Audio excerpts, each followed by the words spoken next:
நகை திருடு போச்சோட part 2. So இந்த விஷயம் வந்து நடந்துருச்சு அப்படின்னு சொல்லிட்டு என்கிட்ட சொல்கிறான். என்கிட்ட சொன்னோடனே எனக்கா சரியான பயம்.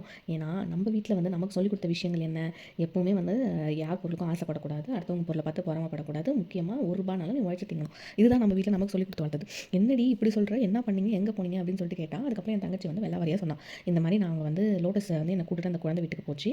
அங்கே போயிட்டு நாங்கள் வந்த உடனே இந்த மாதிரி இந்த அக்கா சொல்கிறாங்க அப்படின்னு சொன்ன உடனே எனக்கு என்ன பண்ணுறதுன்னு தெரியல. அடுத்து நான் என்ன பண்ணேன் அப்படின்னா, சரி வீட்டே நம்ம போயிட்டு மாமா கிட்ட சொல்லலாம் அப்படின்னு சொல்லிட்டு, ஏன்னா எங்கள் வீட்டில் எல்லா டிசிஷனும் எங்கள் மாமா தான் எடுப்பாங்க. மாமா தான் நாங்கள் எல்லாத்தையுமே கூட்டு போவோம். ஸோ ஃபஸ்ட்டு டிசைட் பண்ணது என்னன்னா, நைட்டெல்லாம் தூக்கமே இல்லை. காலையில் தான் மாமா வந்து வெளியில் எங்கேயோ போயிருந்தாங்க.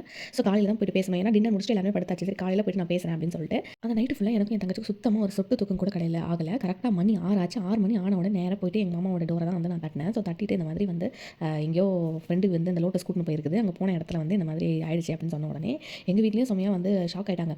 பயப்படலாம் இல்லை, ஷாக் ஆகிட்டாங்க. என்ன சொல்கிறீங்க அப்படின்னு சொல்லிட்டு செம்மையாக ஷாக் ஆகிட்டு அதுக்கப்புறம் அவங்க உட்காந்து வெள்ளாவரியாக வந்து விசாரிச்சாங்க. ஃபஸ்ட்டு என்ன கேட்டாங்க அப்படின்னா, நீங்கள் போனதுலேருந்து அங்கே நடந்த வரைக்கும் ஒன்றும் விடாமல் கிளியராக சொல்ல அப்படின்னு சொல்லி எங்கள் மாமா கேட்டாங்க.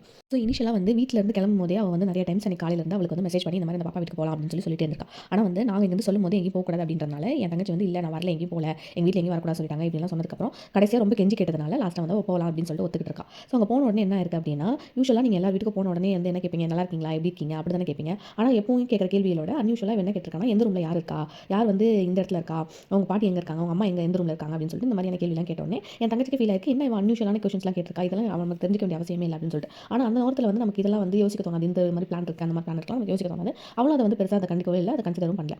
ஸோ அதுக்கப்புறம் என்ன இருக்குது அப்படின்னா, அந்த குழந்தை கூட விளையாடிட்டு வாங்க மேலே போகலாம் அப்படின்னு சொல்லிட்டு அந்த வீட்டில் இருக்கவங்க கிட்ட அந்த பாப்பா கூப்பிட்டு மேலே போகிறதுக்காக அவள் கேட்டிருக்கா. உடனே அவங்க என்ன சொல்லியிருக்காங்க, இல்லைம்மா வெளியில் வந்து கன்ஸ்ட்ரக்ஷன் ஒர்க் நடக்குது, இப்போ மேலே போக முடியாது, ஸோ தூசியாக இருக்கும், வெளியே போக முடியாது, இப்போ கன்ஸ்ட்ரக்ஷன் ஒர்க் நடந்துட்டு இருக்கு அப்படின்னு சொல்லிட்டு அவங்க சொல்லியிருக்காங்க. இது சொன்னதுக்கப்புறம் அந்த லோட்டஸ்க்கு வந்து என்ன ஆச்சுன்னு தெரியல, இது பிளான் ஆனும் தெரியல. கரெக்டாக 5 மினிட்ஸில் வந்து கரண்ட் ஆஃப் ஆயிடுச்சு அந்த வீட்டில். ஸோ கரண்ட் ஆஃப் ஆனவொடனே என்ன பண்ணுறது, ஸோ இவ மேலே போய் தானே ஆகணும். ஸோ மேலே போயிட்டாங்க இவங்க, என் தங்கச்சி, அந்த சீனியர் பொண்ணு எல்லாரும் மேலே போயிட்டாங்க. ஸோ அவங்க வந்து அந்த சீனியர் பொண்ணு என் தங்கச்சியும் 2 பேரும் வந்து பேசிட்டு வந்திருக்காங்க. இவங்க 2 பேரும் பேசிட்டு இருந்த கேப்பில் இவர் வந்து என்ன பண்ணியிருக்காருன்னா, அந்த பாப்பாவை தனியாக கூட்டின்னு போயிருக்காரு. ஸோ அங்கே ஒரு கேட் இருந்திருக்கு மாடியில்.